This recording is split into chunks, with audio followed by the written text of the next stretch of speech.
Specially comment box में लिख रहे हैं कि सर आप लोग एग्जाम होने क्यों नहीं देना चाहते, हम इस पीक टाइम पर, जबकि हमें पता है कि अगर हम सिर्फ प्रमोशन पे काम करें तो हमारे आने वाले बैचेस काफी बड़े हो सकते हैं, पर हम उस समय में अपनी वो सारी चीजें छोड़कर, अपने सारे प्रमोशन छोड़कर बच्चों के हक के लिए अगर लड़ रहे हैं, आवाज उठा रहे हैं, तो क्या ये हमारी गलती है? Student, welcome to net crackers. मैं अनुराग शर्मा इस चैनल पे आप सभी का स्वागत करता हूँ। एक नया दिन और कुछ नई खबरें, जिसमें सबसे बड़ी खबर यह है कि हमारे नए नए जो एजुकेशन मिनिस्टर बने हैं, उन्होंने ये कहा है, धर्मेंद्र प्रधान जी ने, कि कोई भी पेपर लीक नहीं हुआ। दूसरी बड़ी खबर है कि सुप्रीम कोर्ट कह रहा है कि भाई जिन बच्चों को ग्रेस मार्क दिए गए उनका एग्जाम दोबारा कंडक्ट कराओ, पर एनटीए के खिलाफ क्या कार्रवाई की जाए इस पर कोई भाई बात नहीं कर रहा है।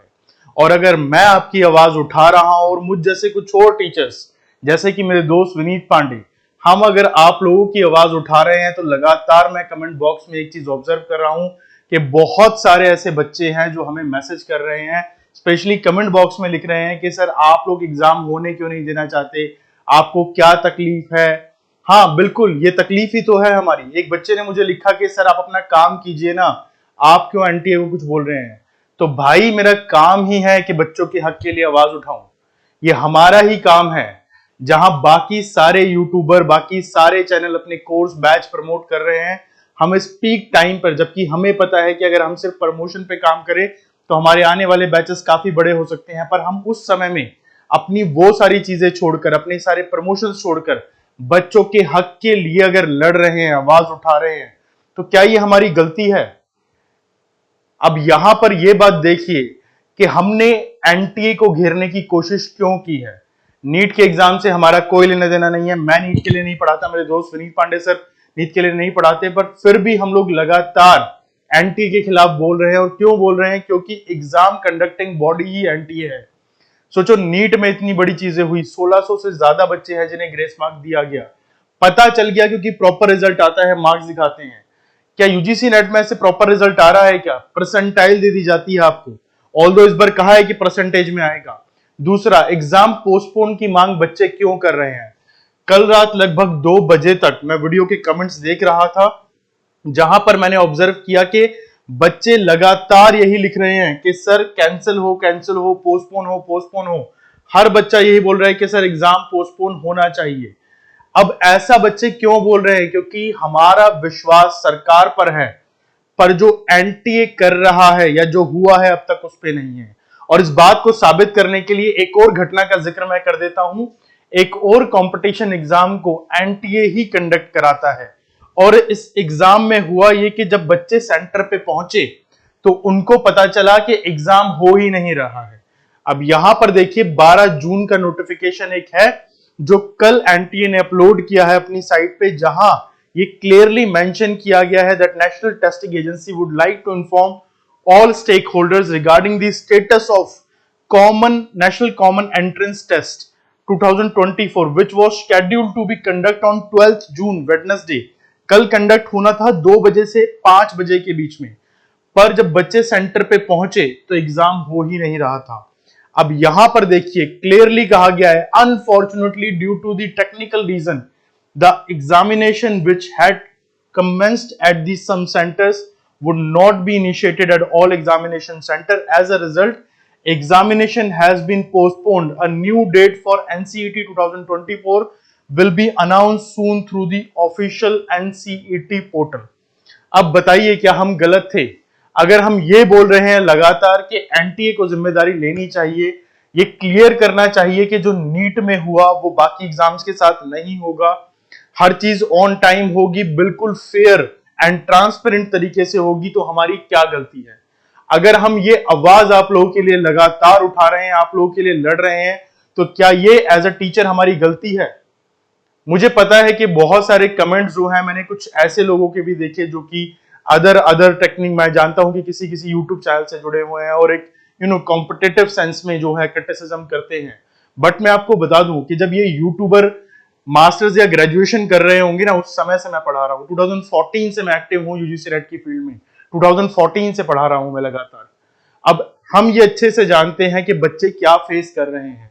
मुझे नहीं पता कि आप एनटीए और नेट के अलावा कितने एग्जामों पे ध्यान रखते हैं, बट फॉर्चुनेटली इतने लंबे समय से जुड़े रहने की वजह से ऐसे हजारों बच्चे हैं जो हमारे साथ जुड़े हुए हैं। हर बार इस तरह की न्यूज़ें आती हैं कि कोई एग्जाम कैंसिल हुआ, किसी एग्जाम में ऐसा हुआ कि बच्चे पास हो गए, बाद में कुछ कैंसिल हो गया, बच्चे सुसाइड करते हैं। आप जरा उठा के देखिए डेटा एनसीआरबी का कि हर साल कितने स्टूडेंट सुसाइड करते हैं। अगर मैं गलत नहीं हूं तो ये डेटा 12 से 13 हजार दिखेगा। 12-13 हजार बच्चों के सुसाइड, 12-13 हजार परिवार बर्बाद हो जाते हैं। और ये वो बच्चे नहीं है जो पैदा होते ही 2-4 साल या 1-2 महीने के बच्चे हैं। ये वो बच्चे हैं जो 17, 18, 19 साल की उम्र में हैं। एक बहुत फेमस सीरीज अभी चली थी कोटा फैक्ट्री करके, उसमें एक कैरेक्टर है जिनको नाम दिया गया है जीतू भैया। उनसे कोई पूछता है कि भैया आप भैया को कहलाते हैं, सर क्यों नहीं कहलाते? तो वो बोलते हैं कि भाई 16-17 साल के बच्चों पे इतना प्रेशर है, सर तो इनको बहुत सारे मिल जाएंगे, भैया नहीं मिलेंगे। हम जब बच्चों से मिलते हैं, उनकी तकलीफें, उनकी परेशानी देखते हैं।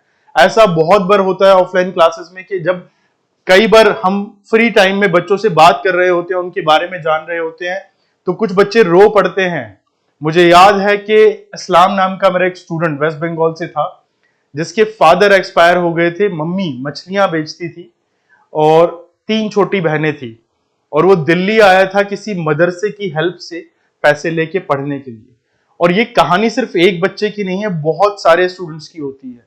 अब सोचिए बच्चे जब इतनी मेहनत कर रहे हैं कॉम्पिटिटिव एग्जाम के लिए, और जब उनको पता चले कि भाई वो अथॉरिटी, वो बॉडी जो एग्जाम कंडक्ट करा रही है, वो इतने बड़े ब्लंडर्स कर रही है। अब ये जो ग्रेस मार्क वाला इशू एनटीए उठा रहा है कि भाई हमने तो सुप्रीम कोर्ट का ऑर्डर फॉलो किया है, ग्रेस मार्क दे रहे हैं।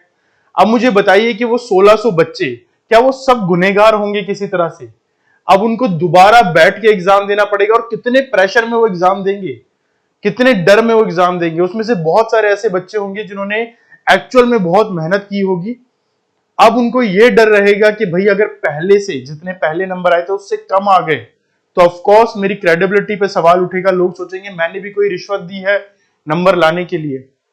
तो क्या ये प्रेशर जो उनके ऊपर बिल्टअप होगा, क्या ये ठीक है? वो बच्चे जिन्होंने हाल फिलहाल में सुसाइड कर लिया, जो खबरें आई, मैंने भी एक वीडियो देखी थी, किसी एक बिल्डिंग से एक बच्ची की प्रॉपर दिखाया गया है कि वो बच्ची दीवार पे चढ़ के बैठी है और फिर उसने जंप कर लिया नीचे। अब उस बच्ची के माँ बाप को कौन जवाब देगा?